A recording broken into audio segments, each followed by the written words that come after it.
Jean 10, le verset 23. Alors il est dit ceci.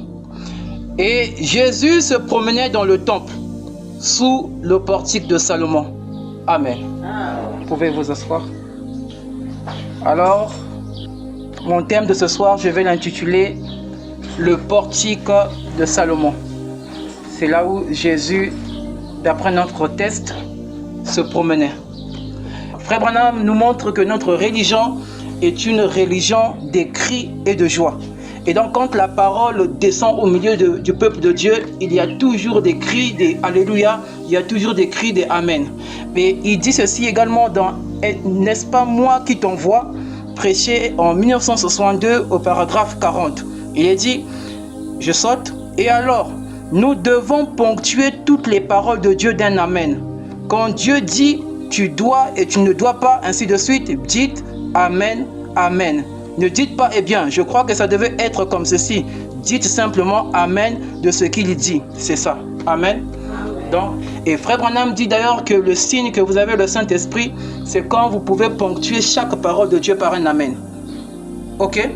Amen. Alors, il y a un jour, Jésus rentra dans une barque et il s'endormit dans cette dite barque. Et la tempête s'éleva. La tempête n'est autre que les Écritures. Et les Écritures donc qui cherchaient le corps-parole. Voilà pourquoi toutes les Écritures doivent toujours converger vers Jésus-Christ. Si vous lisez dans la Bible une parole qui ne converge pas vers Christ, c'est que vous avez mal lu. Reprenez votre lecture parce que dans chaque parole qui est inscrite dans la Bible, il y a toujours Jésus. Vous allez remarquer que Jésus calma la tempête. Et Jésus est le seul qui pouvait dire Moïse vous a dit, mais moi je vous dis. Et le ministère consiste à expliquer donc les paraboles. Alors, posa une simple question à Jésus. Montre-nous comment prier. Il dit, dites, Père, ton nom soit sanctifié, que ton règne vienne. Donc, au lieu de s'arrêter par là, quand il donna donc cette prière sacerdotale, au lieu donc de s'arrêter par là, mais vous allez remarquer dans le passage, il rajoute ceci. Il rajoute la scène d'un monsieur qui était endormi dans sa maison. Mais comme n'ayant pas de pain, il alla donc frapper à la porte de son ami. Mais son ami ne voulut pas l'ouvrir la porte. Mais tellement qu'il insistait, tellement qu'il importunait, l'ami était obligé de l'ouvrir la porte et lui donner le pain. Non pas parce qu'il était ami, mais parce qu'il importunait. Et donc, la prière se résume donc en 3 points. Celui donc de demander, celui donc de chercher et celui de frapper. Voilà donc les 3 clés de la prière. Et donc, celui qui demande, on le donnera. Celui qui cherche, trouvera. Celui qui frappe, et l'on ouvrira. Et donc, ne vous inquiétez pas. Quand il s'agit de son enfant qui est dans la détresse, c'est l'Éternel lui-même qui descend toujours. Et rassure-toi, même si Pharaon a dominé sur toi pendant 400 ans, quand l'Éternel descend, tu ne resteras pas tel que tu étais. Les ténèbres ne régneront toujours pas dans ta vie. Pour te délivrer, Dieu vient lui-même. Dieu vient et s'intervient lui-même. Dieu vient comme Dan d'ailleurs, pour juger tes persécuteurs, pour juger tes problèmes, pour juger tous les moqueurs qui sont élevés dans ta vie. Que l'Éternel fasse tomber tes ennemis, peu importe leur nombre, qu'ils soient tous ton marchepied. Possède donc les portes de tes ennemis ce soir. Dans 1 Chronique, le chapitre 28, le verset 11, il est dit ceci. David donna donc le modèle là-bas. Si vous vous rappelez des enseignements passés que nous avons étudiés, notamment les pierres magnifiques, il y avait aussi eu les treillis en forme de réseau. Tous ces enseignements-là, vous avez remarqué que nous avons eu à toucher que le temple de Salomon. Et donc dans 1 Chronique, le chapitre 28, le verset 11, donc là-bas, Dieu nous montre que David avait eu le modèle donc, de comment il devait se construire le temple. Et parmi donc ces choses, on avait vu les parvis, on avait vu des colonnes, mais il y avait aussi des portiques, ainsi que des 4 chambres. Vous vous rappelez des 4 chambres de Salomon que nous avons étudiées. Or que les 4 chambres que nous avons vues récemment, les 4 chambres aussi parlent aussi des 4 parlers de l'évangile. Rappelez-vous que Paul dit que si je viens à vous, je dois parler soit par prophétie, soit par connaissance, soit par doctrine, soit par révélation. Donc les 4 chambres représentent aussi les 4 parlers de l'évangile. David, si vous vous rappelez, avait couché avec Bathsheba, sa femme, et eut un fils au nom de Salomon. Mais quand le prophète Nathan toucha l'enfant, le prophète Nathan lui donna un autre nom. Et le nom que Nathan lui donna, c'était Jédidia ou Yedidia, à cause donc de l'Éternel. Et Yedidia ou Jédidia est un prénom d'origine hébraïque qui signifie bien-aimé de l'Éternel ou encore ami de Dieu. Et donc ce nom biblique est issu de Yedid, qui veut dire aimé, et de Yah, qui veut dire éternel. Donc ce nom symbolise donc l'amour de Dieu pour lui. Et ça, nous pouvons le lire dans 2 Samuel, le chapitre 12, au verset 25. Dans Proverbe 31, le verset 1, il est dit « Parole du roi Lemuel, sentence par laquelle sa mère l'instruisit. » Amen. Donc tout dans la Bible marche avec 3 en 1, selon ce que ce frère Branham dit. Et il le dit dans « Je restaurerai », prêché en 1954, au paragraphe 13. Il est dit « Nous avons eu 3 Bibles écrites. L'une d'elles est en haut au ciel, c'est le zodiaque. Il commence par la Vierge et il se termine par Léo le lion. La première venue et la seconde venue du Seigneur Jésus au cours des différents âges. Nous voyons donc cela jusqu'à ce que Enoch en écrit une autre qu'il plaça dans la pyramide. » Ça, c'est la deuxième Bible. Donc la première Bible, c'est le zodiaque. La deuxième Bible, c'est la pyramide. La troisième est sur papier, donc ce que nous avons aujourd'hui. Tout dans la parole va par une trinité. Il y a 3 venues de Christ. Il est premièrement venu pour racheter son épouse. Il vient la deuxième fois pour prendre son épouse. Il vient la troisième fois avec son épouse. Et tout marche dans la Bible avec une trinité, les 3 en 1. Donc dans la Bible, Dieu marche dans 3 en 1. Amen. Salomon est donc l'ombre de Jésus-Christ, qui est 3 en 1. Il est d'ailleurs le seul homme dans la Bible qui a composé 1000 plus 5 cantiques, selon ce que dit le livre donc de Cantiques de Cantiques. Or que 1000 parle de la loi de Moïse et 1000 parle donc du voile selon Genèse 20, le verset 16. Il est dit ceci, Genèse 20, le verset 16, il dit à Sarah, « Voici, je donne à ton frère 1000 pièces d'argent. Cela te sera un voile sur les yeux pour tous ceux qui sont avec toi. Auprès de tous, tu seras justifié. » Donc 1000 parle donc du voile et 1000 parle donc de Moïse. D'ailleurs, la loi était considérée comme un voile. Et ça, nous pouvons le lire dans 2 Corinthiens, le chapitre 3, le verset 15. Il est dit, jusqu'à ce jour, quand on lit Moïse, donc quand on lit la loi, un voile est jeté sur leur cœur. Donc, la loi était tout un voile. Et 5 ici, on a dit que c'était 1000 plus 5 cantiques. Et le chiffre 5 pour les aigres, vous savez déjà qu'ici, nous parlons donc des 5 ministères de la parole. Donc, il n'est autre que les Éphésiens 4, 11. Amen. Et ces ministres donc de la parole sont donc les ministres de la nouvelle alliance. Ainsi, Salomon a écrit toute la Bible dans ces cantiques-là. Salomon était la sagesse et Jésus aussi est la sagesse. Jésus prêchait souvent dans ce lieu à l'entrée du temple. Jésus était le chemin ou le portique de Salomon. Amen. Le portique de Salomon n'est donc pas ici un simple détail architectural dans l'évangile de Jean que nous venons de lire. C'est le vestige de la sagesse ancienne qui s'apprête à rencontrer donc la sagesse incarnée. Notre scène s'ouvre pendant la fête de la dédicace, encore appelée Hanouka. Et c'était en plein hiver d'ailleurs, cette fête que cela se déroula. Une période où il faisait froid comme ce soir d'ailleurs. Jésus cherche un abri, mais symboliquement il se tient là où la loi et la sagesse se rencontraient. Et ça, nous pouvons le lire rapidement dans Jean 10, notre texte de base. Dans Jean 10, on commence par le verset 22 jusqu'au verset 24. Il est dit, On célébrait à Jérusalem la fête de la dédicace. C'était l'hiver. Et Jésus se promenait dans le temple sous le portique de Salomon. Les Juifs l'entouraient et lui dirent: jusqu'à quand tiendras-tu notre esprit en suspens? Si tu es le Christ, dis-le-nous franchement. Et donc c'était donc pendant la fête de Hanouka, ou la fête de la dédicace. Amen. Le mot portique désigne une galerie couverte, soutenue par des colonnes, servant de passage et de rassemblement. Dans le temple, le portique précédait donc l'entrée du sanctuaire. Il préparait donc l'accès au sanctuaire. Et ça, nous pouvons le lire dans 1 Roi, le chapitre 6, au verset 3. Il est dit: le portique devant le temple de la maison était de 20 coudées de longueur, répondant à la largeur de la maison, et 10 coudées de profondeur sur la face de la maison. Donc nous voyons que ça précédait donc le sanctuaire. À l'origine, Salomon avait construit un portique devant le temple. C'est ce que nous étudions. Selon l'historien d'ailleurs Joseph, lors de la destruction du premier temple par Nebuchadnezzar, cette partie spécifique du mur oriental serait restée partiellement debout.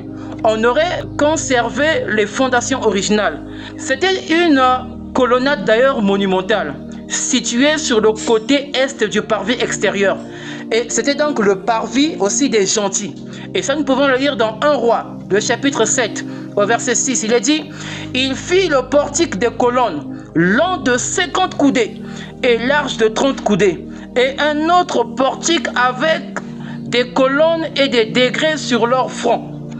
Salomon plaça 2 colonnes au verset 21 de notre chapitre de 1 Roi 7. Il plaça 2 colonnes. Si vous vous rappelez des enseignements passés, nous avons dit cela. Nous avons dit là-bas qu'il plaça 2 colonnes, et les 2 colonnes s'appelaient Jachin et Boaz. Et Jachin, lui, son nom voulait dire il affirmera. Et Boaz, lui, son nom voulait dire en lui est la force. Et donc le portique ici est soutenu donc par 2 choses. 1, la stabilité, et 2, la puissance. Le portique était le lieu du jugement et de l'enseignement. Il représentait aussi la continuité de l'alliance malgré l'exil. Or, dans 2 Chroniques 3, le verset 4, il est dit ceci. 2 Chroniques, le chapitre 3, le verset 4. Le portique sur le devant avait 20 coudées de longueur, répondant à la largeur de la maison, et 120 de hauteur. Salomon le couvrit intérieurement d'or pur. Donc nous voyons que le portique avait 120 de hauteur. Amen. Le temple comportait le parvis, le temple comportait le portique, le temple comportait le lieu saint, le temple comportait aussi le lieu très saint. Donc 4 choses. Amen. Et donc le portique aussi n'était pas trop considéré comme étant figurant du temple. Voilà pourquoi dans les enseignements, et même quand vous lisez Frère Branham, on présente que 3 choses, qui n'ont autre que le parvis, le lieu saint et le lieu très saint. Le parvis qui n'est autre que notre Trinité aussi, le corps, esprit et âme. Amen. Ce portique séparait le bruit extérieur de la présence intérieure. Le portique de Salomon était donc une grande galerie couverte située dans le temple de Jérusalem, plus précisément dans la cour extérieure du temple. C'était un lieu public où les gens marchaient, discutaient ou se rassemblaient. Dans l'Ancien Testament, le mot portique désigne une construction avec des colonnes, souvent longues et majestueuses. Voilà pourquoi nous avons vu que cela était de 120 coudées. Dans les constructions de Salomon, les portiques étaient des lieux de transition entre l'extérieur et l'intérieur, royal ou sacré. Physiquement, le portique, lui, il protégeait du vent d'est et du froid de l'hiver. Voilà pourquoi nous avons lu dans notre texte de base, dans Jean 10, le verset 22, que c'était au temps de l'hiver. Et donc ce portique servait donc de barrière au vent glacial qui venait donc de l'Est. Amen. Et spirituellement, cela représente donc la protection de la parole de Dieu. Et Dieu qui nous protège. Quand les rabbins enseignaient, C'est donc à ce portique-là qu'ils venaient et qu'ils commençaient à dispenser leur enseignement. Et en s'y promenant, Jésus s'appropria aussi le siège donc de l'enseignement. Jésus vint donc là où les rabbins se tenaient souvent pour prêcher la parole de Dieu. Les Juifs donc l'environnent et demandent si tu es le Fils, si tu es le Christ, dis-le-nous franchement. C'est tout ce qu'ils voulaient savoir. Dans Jean 10, le verset 24 au verset 29, il est dit: les Juifs l'entourèrent et lui dirent: jusqu'à quand tiendras-tu notre esprit en suspens? Si tu es le Christ, dis-le-nous franchement. Jésus leur répondit: je vous l'ai dit, et vous ne croyez pas. Les œuvres que je fais au nom de mon Père rendent témoignage de moi, mais vous ne croyez pas, parce que vous n'êtes pas de mes brebis. Mes brebis entendent ma voix, je les connais, et elles me suivent. Je leur donne la vie éternelle, et elles ne périront jamais, et personne ne les ravira de ma main. Mon Père qui me les a donnés est plus grand que tous, et personne ne peut les ravir de la main de mon Père. Amen. Donc voilà ce que Jésus avait dit. Donc c'est sous ce portique que Jésus prononce l'une aussi des paroles les plus puissantes de son ministère. Dans Jean 10, le verset 30 cette fois-ci, il dit là-bas que moi et mon Père nous sommes un. Et donc c'est sous ce portique-là qu'il l'avait dit. Amen. Salomon était un roi de paix. Rappelez-vous que la période de Salomon était une période où il n'y avait pas de guerre. Et donc Salomon était le roi de paix. Il était aussi le bâtisseur d'un temple physique. Mais Jésus, lui, il est le prince de la paix. Amen. Dans la chair, selon qu'il est dit, un fils nous est donné. Et on l'appellera Emmanuel. Il sera un conseiller et un père éternel. Donc dans la chair, Christ était donc un prince de paix. Et Christ est aussi un bâtisseur.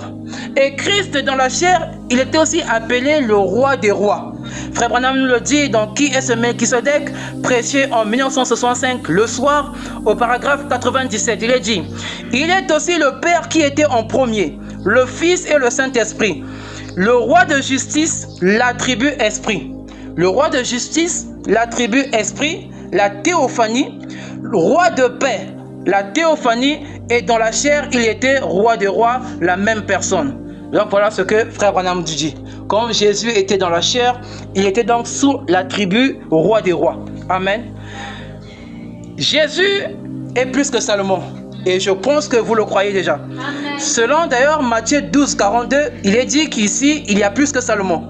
Et quand il est là, il est l'homme qui peut allumer la lumière. Amen. Et je viens dire à quelqu'un ce soir, si tu es en train de voir de l'obscurité dans tes études, tu vois de l'obscurité dans ton mariage, tu vois de l'obscurité dans ta relation avec Dieu, tu vois de l'obscurité dans ta santé, tu vois de l'obscurité dans ton activité, tu vois de l'obscurité dans tes finances, il y a ici quelqu'un qui peut allumer la lumière.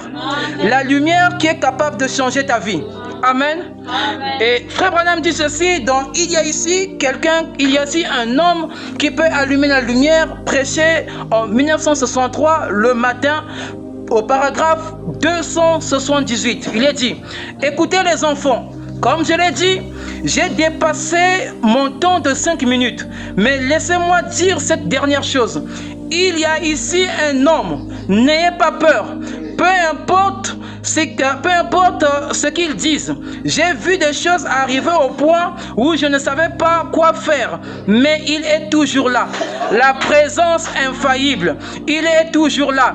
Il peut allumer la lumière. Oui, monsieur, il attend simplement de voir ce que vous allez faire. Il peut appuyer l'interrupteur quand il veut. Oui, monsieur. Amen. Amen. Donc Jésus peut allumer la lumière dans votre vie. Il se peut que tu es en train de vivre une obscurité dans ta marche, mais il y a ici un homme qui peut allumer la lumière. Amen. Amen. Le portique était comme un tribunal. C'était un lieu où, rappelez-vous, on avait rejeté le Messie. C'est sous ce portique que les Juifs ont ramassé des pierres pour le lapider. Et ça, nous pouvons le lire toujours dans Jean 10, au verset 31 cette fois-ci. Il est dit: alors les Juifs prirent de nouveau des pierres pour le lapider. Et donc c'était donc devenu un lieu de rejet de la parole, un lieu où l'on crucifie la parole, alors que ça devait être un lieu où la vie est reçue, mais c'était devenu un lieu où l'on lapide la parole. Amen. Israël donc par cette attitude, des Juifs donc qui lancent la pierre pour lapider Jésus. Israël donc rejette par là la pierre angulaire sous le portique qui porte le nom de leur plus grand roi. Après la résurrection, le portique de Salomon devient donc le siège social de l'église primitive à Jérusalem. Après la guérison du boiteux à la porte la Belle, tout le peuple accourt vers Pierre et Jean au portique dit de Salomon. Dans Acte 3, le verset 11, il est dit, dans Acte 3, le verset 11, « Comme ils ne quittaient pas Pierre et Jean, tout le peuple étonné accourut vers eux au portique dit de Salomon. » Ce que Jésus a commencé sous ce portique, son disciple, ou plutôt ses disciples, le continuent avec une puissance multipliée. Amen. Et l'Église, pour arriver là, vous devez vous aligner à la parole de Dieu. Amen. Écoutez, Amen. Élisée avait reçu le manteau d'Élie. Voilà. Mais Élisée devait s'adapter au manteau. Oui. Et non que le manteau s'adapte à Élisée. Vous devez marcher selon ce que la parole de Dieu dit. Amen. Et non pas ce que selon vos pensées vous dictent. Amen. Amen. L'Église donc n'aura pas de succès si nous ne sommes pas unis au portique. Dans Acte 5, le verset 12, il est dit: beaucoup de miracles et de prodiges se faisaient au milieu du peuple par les mains des apôtres. Ils se tenaient tous ensemble au portique de Salomon. Et donc les miracles se produisaient parce qu'ils étaient d'un commun accord, toujours là au portique de Salomon. Amen. Donc c'est le point donc de ralliement des premiers croyants. Et nous devons être unis pour proclamer l'évangile. Nous devons être unis pour que l'église locale avance. Nous devons être unis pour que le corps mystique de Christ avance. C'est d'ailleurs le don de l'union aujourd'hui. Et Frère Branham dit dans Un absolu, prêché en 1963 le matin, au paragraphe 47, il a dit: maintenant, voyez, nous ne sommes pas un peuple divisé. Nous devons être dans l'unité. Parce que chacun de nous détient une partie de Dieu. Et nous devons nous unir. C'est là que la colonne de feu est manifestée dans la totalité et sa plénitude. Quand son Église est assise ensemble dans les lieux célestes, c'est là que la plénitude de la puissance de Dieu est dans son Église. Quand chacun de nous, qui détenons les dons spirituels et les fonctions spirituelles, nous nous rassemblons, nous ramenons à nouveau cette colonne de feu. Amen. Donc nous ne devons pas donc nous quereller. Ça ne sert à rien de nous quereller. Ça ne sert à rien d'avoir des disputes dans l'église. Ça ne sert à rien aussi de nous critiquer les uns les autres. Ça ne sert à rien tout cela. Même si l'autre croit différemment que toi, il n'est pas un démon. Il est un matériau taillé différent que toi, mais qui est important et servira au temple. Dieu d'ailleurs a ses enfants partout. Et Frère Branham dit dans... J'ai pas noté la brochure, j'ai juste noté la référence. Alors je vous le donnerai prochainement, mais je lis quand même. Il est dit: écoutez, quand Salomon a construit le temple, les matériaux étaient taillés dans le monde entier. Mais à l'assemblage, il n'y avait pas de grincement de scie ni de coups de marteau. Chaque bloc, peu importe, si celui-ci avait été taillé comme unitaire, ou celui-là comme binitaire, et l'autre là-bas comme trinitaire, et l'autre comme si qui croit en 5 dieux, ou quoi que c'était. Mais à l'assemblage, ils s'ajustaient les uns des autres. C'est vrai, il n'y avait pas de discussion, il n'y avait pas de grincement, il n'y avait pas de querelle. Ils se sont simplement rassemblés et ont formé le temple de Dieu. C'est vrai.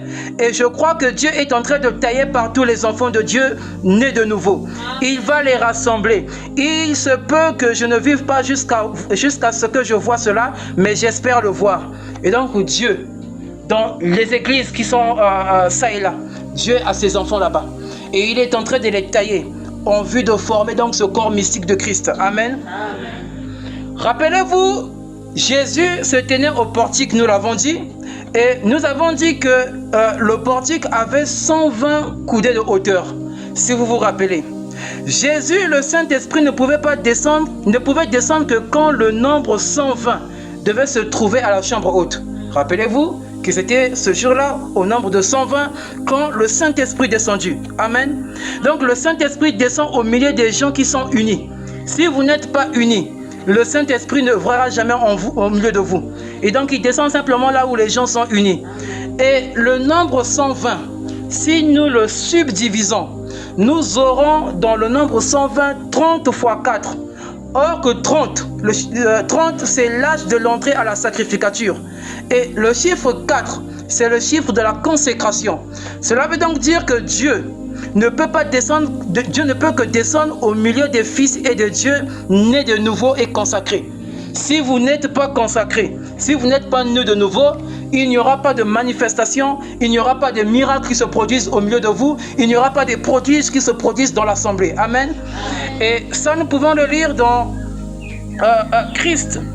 Jésus-Christ est le même hier, aujourd'hui, éternellement. Prêché en 1963 au paragraphe 4. Il est dit, vous savez, je pense que 10 jours pendant lesquels ils attendaient la première effusion originaire du Saint-Esprit ont dû être un temps d'unité, tous d'un seul cœur et d'un commun accord. Et chaque fois que les hommes se rassemblent comme cela, depuis lors, le Saint-Esprit vient toujours à leur rencontre. Donc c'est important d'être unis. Et dans Nombre 4, le verset 3, il est dit, depuis l'âge de 30 ans et au-dessus, jusqu'à l'âge de 50 ans, tous ceux qui sont prompts à exercer quelques fonctions dans la tente d'assignation. Et donc, c'était à l'âge de 30 ans que la sacrificature a débuté. Rappelez-vous que même Jésus a commencé son ministère à l'âge de 30 ans, parce que c'était l'âge de la sacrificature selon donc la loi mosaïque. Amen. Et j'ai dit que le chiffre 4 parlait de la consécration. Et ça, nous pouvons le lire dans Lévitique, le chapitre 19, au verset 24. Il est dit, la 4e année, tous leurs fruits seront consacrés à l'Éternel au milieu de réjouissances. Amen. Le portique de Salomon, nous l'avons dit, était donc à l'extérieur. Et donc, il bordait le parvis, qu'on appelait aussi le parvis des gentils. Et cela signifie ici que l'évangile était déjà à la porte des nations. Et dans Éphésiens 2, le verset 14, il est dit, Christ avait renversé le mur de séparation dans ce passage. Et donc le portique n'est plus toute une barrière, mais c'est une main tendue vers le monde. Comme la gloire de Dieu a quitté le temple d'Ézéchiel par l'Orient, dans Ézéchiel 10, le verset 19, l'évangile quitte le temple par le portique de Salomon, situé à l'est, pour envahir donc la terre. Voilà pourquoi donc la course de la parole de Dieu a commencé à l'est. Et cela a donc été passé par l'Europe, aussi par l'Amérique. Et aujourd'hui, la parole est en Afrique. Et sa course va se terminer encore à l'est. Alors, dans le calendrier hébraïque, je disais, l'hiver que nous avons lu là-bas correspond au mois qu'on appelle par le Kislev. Le Tevet, aussi le Shevat et aussi le Hadar, donc 4 mois. Et le Kislev était les mois compris entre novembre et décembre. Le Tevev, c'est de décembre à janvier. Le Shevat, c'est de janvier à février. Et Hadar, lui, c'est de février à mars. L'hiver est donc une période des épreuves, une période des tentations, une période des douleurs, avant que vienne d'ailleurs le beau temps. C'est ce que d'ailleurs nous dit Cantique des Cantiques, au chapitre 2, le verset 11 jusqu'au verset 12. Il est dit, « Car voici l'hiver est passé, la pluie a cessé, elle s'en est allée, les fleurs apparaissent sur la terre, le temps de chanter est arrivé, et la voix de la tourterelle se fait entendre dans nos campagnes. » Et donc nous voyons que quand l'hiver passe, l'hiver est donc un temps d'épreuve, et quand cela passe, c'est la joie qui prend place. Le portique était à l'extérieur. Cela donc voulait dire que le chrétien doit toujours être au contact des païens pour leur enseigner et annoncer la bonne nouvelle. Non pas pour vivre comme eux, mais pour leur prêcher la bonne nouvelle, pour leur prêcher l'évangile. Et donc l'église doit être aux côtés de son frère et sa sœur qui est dans la faiblesse, pour lui fortifier dans la marche. L'église doit être aux côtés de son frère et de sa sœur, non pas pour critiquer ou vous parler en mal, mais plutôt pour prier pour son frère, afin qu'il se relève. Alors, nous devons évangéliser. Ne dormons pas, s'il vous plaît. Nous devons donc apporter la parole de Dieu. Et ça, frère Branham nous dit dans la loi qui possède une ombre, prêché en 1956 au paragraphe 11. Il est dit, le monde doit être évangélisé dans l'immédiat. Nous devons aller 2/3 du monde n'ont même jamais entendu parler de Christ. Et nous devons donc nous hâter à le faire. Donc Frère Branham nous conseille en tant qu'Église que nous sommes, que nous devons donc annoncer la bonne nouvelle. Nous devons donc propager l'Évangile. Nous devons donc parler de Jésus à quelqu'un. Aujourd'hui, l'Église est donc dans un temps de portique, un temps de séparation. Même si aujourd'hui tu as le lingot d'or comme Akan, mais il est temps pour toi de pouvoir te séparer de ce lingot d'or. C'est un temps de purification. Vous devez donc vivre dans la sanctification. C'est un temps aussi de discernement. Ne sois pas juste un bon religieux qui vient tout le temps à l'église pour écouter un bon sermon, pour chanter un bon cantique et partir et mener la même vie. Tu ne dois donc pas être superficiel, mais Dieu t'appelle à aller plus loin que ça. Tu dis que tu connais la parole, mais laisse-moi te dire, connaître la parole, c'est avoir la capacité de faire ce qui est bien et de rejeter le mal. Si tu fais le mal, tu ne connais pas la parole. Amen. Voici donc en 7 points ce qu'est le portique. Le portique, 1. C'est un lieu d'approche. 2. C'est un lieu d'enseignement. 3. C'est un lieu de transition. 4. C'est un lieu de rassemblement. 5. C'est un lieu prophétique. Et 6. C'est un lieu de miracle. Et enfin, le portique est un lieu de préparation en vue de ta gloire. Le portique de Salomon n'était pas seulement, on l'a dit, une construction banale. Mais Jésus y marcha. Les apôtres aussi demeuraient donc sous ce portique.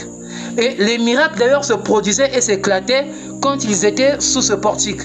Dieu cherche encore aujourd'hui un peuple capable de rester sous le portique jusqu'à entrer un jour dans la gloire. Amen. Tamar, pour ôter son déshonneur.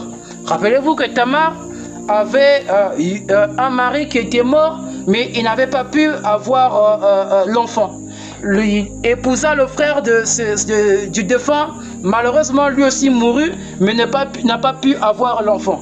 Alors Tamar, pour ôter son déshonneur, rappelez-vous qu'il fallait voir la nudité de Judas et porter son enfant. Et nous aussi, nous avons vu sa nudité à la croix du Calvaire. Et il fut crucifié nu. Nous avons aussi vu sa nudité ce soir, aujourd'hui. Et voir sa nudité, c'est le voir dans les Écritures de la Genèse à l'Apocalypse. Et nous portons donc la parole en nous, qui ôte notre déshonneur. Et donc nous ne sommes plus comme Tamar, mais nous sommes des gens qui avons de l'honneur. Amen. Il se peut que tu aies été déshonoré par les membres de ta famille. Il se peut que tu aies été déshonoré par ton mari. Il se peut que tu aies été déshonoré par ta femme.